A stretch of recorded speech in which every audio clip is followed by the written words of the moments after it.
Hi friends, வணக்கம். Welcome to Meena's life style. இந்த வீடியோவில் நம்ம எதை பற்றி பார்க்க போகிறோம்னு சொல்லி பார்த்தீங்கன்னா, ஆச்சியோடைய இன்ஸ்டன்ட் குலாப் ஜாமுன் மிக்ஸ் வச்சு எப்படி குலாப் ஜாமுன் பண்ணுறது அப்படின்றது தான் பார்க்க போகிறோம். வீடியோக்குள்ளார போகிறதுக்கு முன்னாடி நம்ம சேனலை புதுசாக பார்த்துட்டு இருக்க எல்லாரும் சப்ஸ்கிரைப் பண்ணிக்கோங்க. பக்கத்தில் இருக்க பெல் ஐக்கனும் அப்படியே கிளிக் பண்ணிக்கோங்க. எல்லாருக்கும் இனிய தீபாவளி நல்வாழ்த்துக்கள். வாங்க எப்படி பண்ணலாம் அப்படின்னு சொல்லி பார்க்கலாம். இன்றைக்கி நான் ஒரு பாக்கெட் அளவு எடுத்திருக்கேன் ஆச்சி குலாப் ஜாமுன் மிக்ஸ். ஃபஸ்ட்டு இது வந்து ஒரு பவுலில் சேர்த்துக்கலாம். இது ஃபுல்லாக வந்து நான் சேர்த்துக்க போகிறேன். சேர்த்ததுக்கப்புறமா இது வந்து தண்ணி சேர்த்து நல்லா வந்து பிசைஞ்சு எடுத்துக்கலாம். மாவு கொஞ்சம் நல்லா டைட்டாக இருக்க மாதிரி நீங்கள் பிசைஞ்சு எடுத்துக்கோங்க. நான் வந்து இன்றைக்கி பால் சேர்த்து பிசைஞ்சு எடுத்துக்க போகிறேன். நீங்கள் பால் வேணால் கூட சேர்த்து பிசைஞ்சு எடுத்துக்கலாம். பால் சேர்க்கும் போது இன்னுமே வந்து பார்த்திங்கன்னா நல்ல ஒரு சூப்பரான டேஸ்ட் கிடைக்கும். ஸோ அதனால் நான் கொஞ்சம் கொஞ்சமாக பால் சேர்த்து பிசைஞ்சு எடுத்துக்கிறேன். இது காய்ச்சி ஆற வச்ச பால் தேவையான அளவு கொஞ்சம் கொஞ்சமாக சேர்த்து பிசைஞ்சுக்கோங்க. அதிக அளவு சேர்த்துடக்கூடாது. இப்போ இதே போல் கொஞ்சம் கொஞ்சமான பால் சேர்த்து நல்லா வந்து பிசைஞ்சு எடுத்துக்க போகிறேன். மாவு வந்து டைட்டாக பிசைஞ்சு ரெடி பண்ணி வச்சுக்கோங்க. இது ஒரு 10 நிமிஷம் வந்து நல்லா ஊறணும் அப்படின்னு சொல்லி அதில் இன்ஸ்ட்ரக்ஷன் கொடுத்துருக்காங்க. ஸோ அதனால் 10 நிமிஷம் அப்படியே வச்சிடலாம்.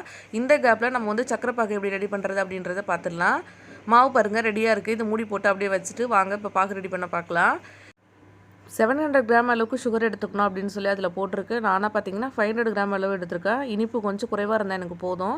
ஸோ அதனால் எடுத்துகிட்டு இது வந்து நல்லா முழுகிற அளவு தண்ணி சேர்த்துட்டு இது வந்து கொதிக்க விட்டுடலாம். இப்போ நான் சக்கரை முழுகிற அளவு தண்ணி சேர்த்துட்டு நல்லா வந்து கிண்டி விட்டுட்டு சக்கரை மெல்ட் ஆகி லைட்டாக கையில் ஒட்டுற அளவுக்கு வந்து வரணும் பாகு. அவ்வளோதான். சக்கரை பாகு வந்து பாகு பதெல்லாம் எதுவுமே கிடையாது. ஸோ அதனால் இதை கிண்டி விட்டுட்டு அப்படியே கொதிக்க விட்டுடலாம். இப்போது நம்ம மாவு வந்து பார்த்திங்கன்னா நல்லா வந்து ஊறிட்டு இருக்கோம். நம்ம வந்து அது சின்ன சின்ன உருண்டைகளாக பிடிச்சி எடுத்துக்கணும். அதுக்கு முன்னாடி நான் அந்த சக்கரை பாகில் ஒரு 4 ஏலக்காய் தட்டிட்டு அதை சேர்த்துக்கிறேன். நீங்கள் வந்து ஏலக்காய் தூள் இருந்தால் கூட சேர்த்துக்கலாம். இல்லை இது வேண்டாம் அப்படின்னா இதுக்கு பதிலாக நீங்கள் ரோஸ் எசன்ஸ் இருந்தால் கூட சேர்த்துக்கலாம். சேர்த்து நல்லா மிக்ஸ் பண்ணி விட்டுடலாம். இது அப்படியே இருக்கட்டும். அடுத்ததாக வந்து பார்த்திங்கன்னா மாவு வந்து பிசைஞ்சு வச்சு ஒரு 10 நிமிஷம் ஆகிடுச்சு. இப்போ வந்து சின்ன சின்ன உருண்டைகளாக பிடிச்சி எடுத்துக்கலாம். நம்ம எந்த சைஸ் உருண்டைகளாக பிடிச்சி எடுக்கிறோமோ அதை விட வந்து கொஞ்சம் பெருசாகவே நம்மளுக்கு வரும் எண்ணெயில் போடும்போது.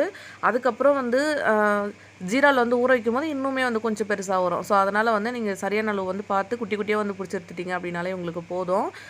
இதே மாதிரி எடுத்து வச்சுருக்க எல்லா மாவுமே வந்து சின்ன சின்ன உருண்டைகளை நான் பிடிச்சி எடுத்து வச்சுக்கிறேன். எடுத்து வச்சுட்டு அதுக்கப்புறமா வந்து இது எப்படி பொரிச்சு எடுக்கிறது அப்படின்னு பார்க்கலாம். இதில் வந்து எந்த ஒரு கிராக்கும் இல்லாமல் வந்து நல்லா டைட்டாக பிறந்து பிடிச்சி எடுத்துக்கோங்க.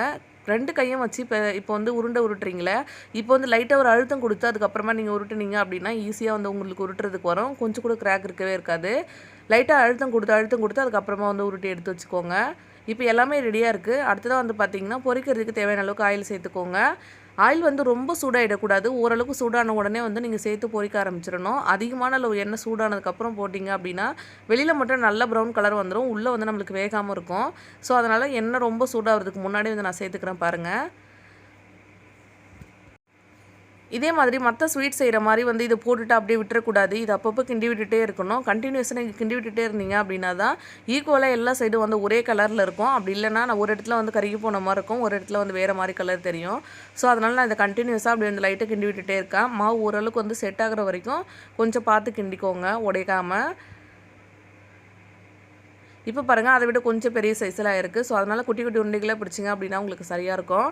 இப்போ நான் இதே மாதிரி கிண்டி விட்டு நல்லா வந்து வேக வச்சு எடுத்துக்க போகிறேன். ஓரளவுக்கு மேலே நல்லா வந்து கலர் மாறி வரணும். இந்த அளவுக்கு கலர் வர வரைக்கும் வந்து நல்லா வேக வச்சுக்கலாம். இப்போ இது வந்து ரெடி ஆகிடுச்சு. வெளியில் எடுத்து வச்சிடலாம். இதே மாதிரி நான் உருட்டி வச்சுருக்க எல்லா உருண்டைகளையும் போட்டு நல்லா வந்து பொரிச்சு எடுத்துக்க போகிறேன். பொரிச்சு எடுத்ததுக்கப்புறமா நம்ம சக்கரை பாகம் வந்து ரெடியாக இருக்குது. ரொம்ப சூடாக இருக்கும் போதே சேர்க்காமல் கொஞ்சம் வந்து கூலானதுக்கப்புறமா சேர்த்துக்கோங்க. இப்போ நான் அடுப்பை வந்து ஆஃப் பண்ணிவிட்டு அதில் வந்து நான் சேர்த்துட்டு இது வந்து மூடி போட்டு வச்சிங்க அப்படின்னா ஒரு 10 நிமிஷத்தில் வந்து நம்மளுக்கு ரெடி ஆகிடும். எல்லாமே சேர்த்தாச்சு இருக்கட்டும். இது வந்து நான் மூடி போட்டு அப்படியே வச்சிடுறேன். 10 நிமிஷத்துக்கு அப்புறம் இது எப்படி இருக்குது அப்படின்னு சொல்லி காமிக்கிறேன். இதெல்லாம் நல்லா முழுகிற அளவுக்கு உள்ளே இந்த மாதிரி அழுத்தி விட்டுட்டு ஒரு தட்டு போட்டு மூடி வச்சிடலாம். அதுக்கப்புறமா பார்க்கலாம். ஸோ ஒரு 10 நிமிஷத்துக்கு அப்புறம் திறந்து பார்த்தீங்க அப்படின்னா சூப்பரான குலாப் ஜாமுன் வந்து ரெடி ஆகிடும். கண்டிப்பாக நீங்கள் ட்ரை பண்ணி பாருங்கள். தீபாவளி ஜாலியாக என்ஜாய் பண்ணுங்கள். தேங்க்யூ.